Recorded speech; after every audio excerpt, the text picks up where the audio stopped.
Nick Gillespie has an article in the Daily Beast, which is an absolute hatchet job on Congressman Alan Grayson, who announced recently that he'll be running for Senate. The title of Gillespie's piece is, America's Most Awful Liberal is a hashtag Florida Man, Alan Grayson. So I didn't even know about the hashtag Florida Man thing until I read this article, but from what I take away from it, Florida Man is just a way of describing idiots in Florida who do idiotic shit that we see in the news time and time again.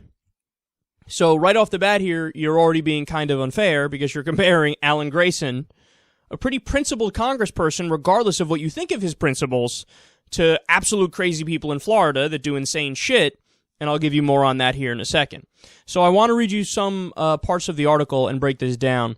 He says, quote, Alan Grayson is a goddamn congressman, which means he should be held to slightly higher standards than homeless men who are forever masturbating in Walmart toy sections, wrestling squirrels and alligators while fucked up out of their minds, and punching police horses while protecting imaginary girlfriends. Indeed, Grayson should strive to comport himself with at least the modicum of decorum that internet phenom and 9/11 truther Alex Jones has managed while having Grayson on his show. All right, so let's pause here. I already think this is a hatchet job. I mean, how can you not? Now, it's funny the way it's written, and Gillespie might have a future as a Daily Show-style writer, judging by it. Masturbating in Walmart, ha ha ha, that's funny. It is funny. That's like a line I would throw in the middle of my show just to be outrageous and somewhat funny.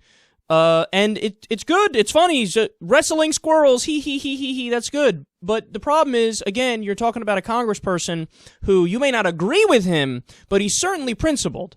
So to lump him in that conversation and just try to make a big joke out of him right off the bat, you're only delegitimizing yourself because where are you going to go from here, buddy? Really? This is your argument so far against Alan Grayson? Do you have more substance for me? Okay, well, he thinks he does. Let's hear what he has to say. He says, as the self-styled congressman with guts, Grayson has yet to reach bottom when it comes to throwing low blows. The irony of that. You're saying he throws low blows as you're comparing him to a guy who masturbates in a Walmart. Classy. Grayson has yet to reach bottom when it comes to low blows. In 2009, for instance, while appearing on Alex Jones' show and talking about the Federal Reserve, he called Linda Robertson, an advisor to Ben Bernanke, a, quote, K Street whore. Did he say the word whore?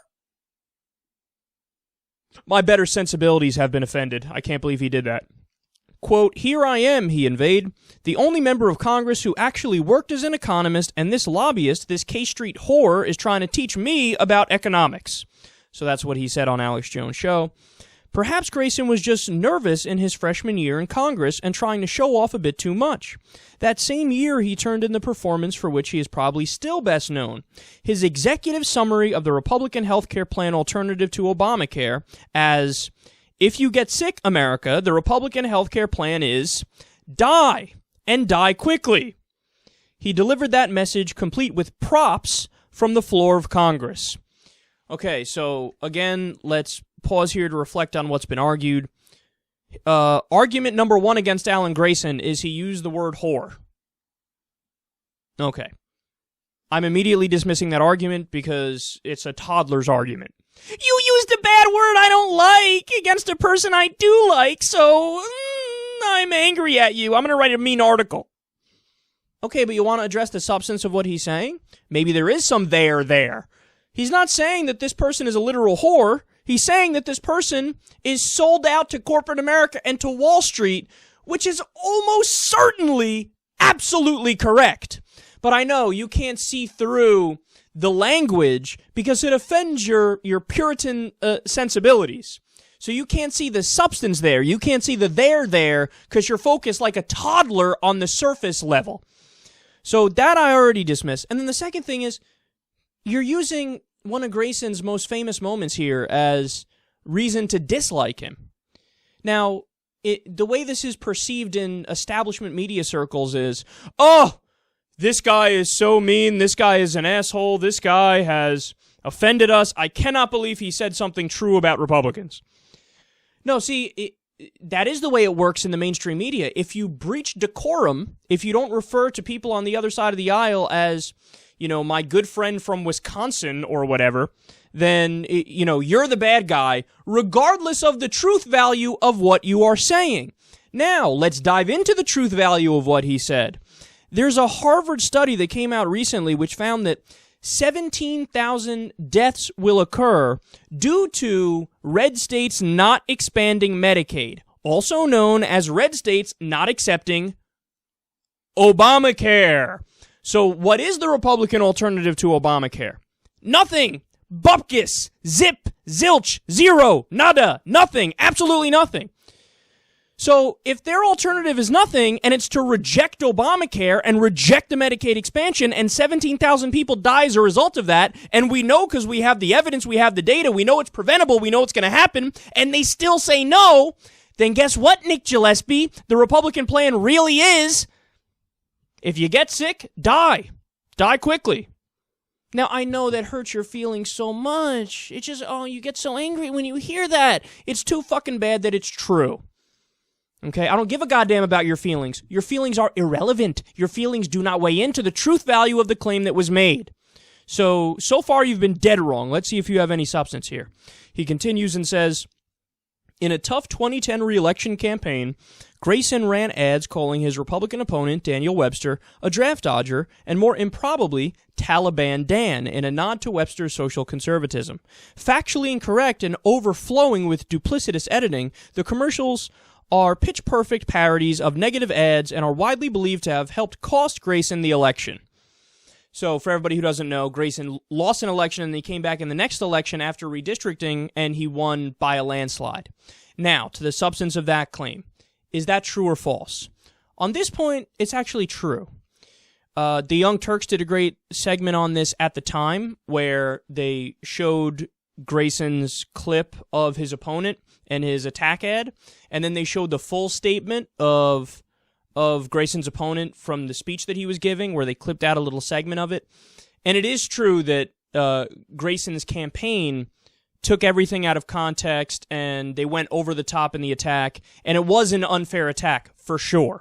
So on this point, he's right. And I think it is fair to blame Grayson, even though, it's most likely the case that his campaign was involved in doing the ad, and who knows if he really was involved in it in any way, shape, or form. But nonetheless, I still give him credit for making this point. He's 1 for 3. But now let's go to his conclusion here, because this is basically the meat and potatoes of the argument. He says, quote, members of Congress should be held to higher standards than regular voters. They should be expected to live their lives more cleanly than the rest of us, and they should talk to one another respectfully, especially on topics where the disagreements are the deepest. I'm not talking about the patently phony decorum that gets trotted out every time a senator starts clearing his throat as he ascends to lecture a nearly empty chamber about the excellence of his colleagues and the desperate need for a traffic light to be fixed in his hometown. No, I'm talking about the sort of truly honest and open political debate we desperately need in Washington. Now, this argument and his conclusion here is very ironic because there are multiple points in the article where he says, I'm not one to invoke that decorum is important. I actually believe that it's fine to fiercely disagree with one another. So he says that at multiple times, but then his conclusion is, let's face it, the polar opposite of that. His main point against Alan Grayson is, yeah, on substance, sometimes he's right, but the way he says things, it just hurts my feelings, and it's really mean, and it's not right. It's unbecoming of a gentleman. He needs to fix his decorum. He even admits in the article that 50% of the time he totally agrees with Alan Grayson, because Nick Gillespie is fairly libertarian-leaning, and he's like, Alan Grayson on social issues and on war, I'm with him. I'm with him on that. So, let me get this straight. You're writing a hatchet piece against a congressman who you actually agree with half of the time, and your main argument against him is, I don't like the way you make your arguments. No, Nick. You made one decent point in the article, but overall, this thing is an unfair hatchet job, and what you don't understand is that Alan Grayson, for all of his faults and all of his flaws, he actually does represent a congressman who is giving us an honest and open political debate. So your main argument against him is, as you say in your final line, that you want a truly honest and open political debate.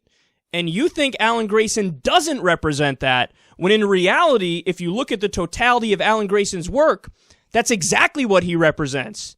He represents an open and honest political debate, and you just don't like when you actually have to look at an open and honest political debate.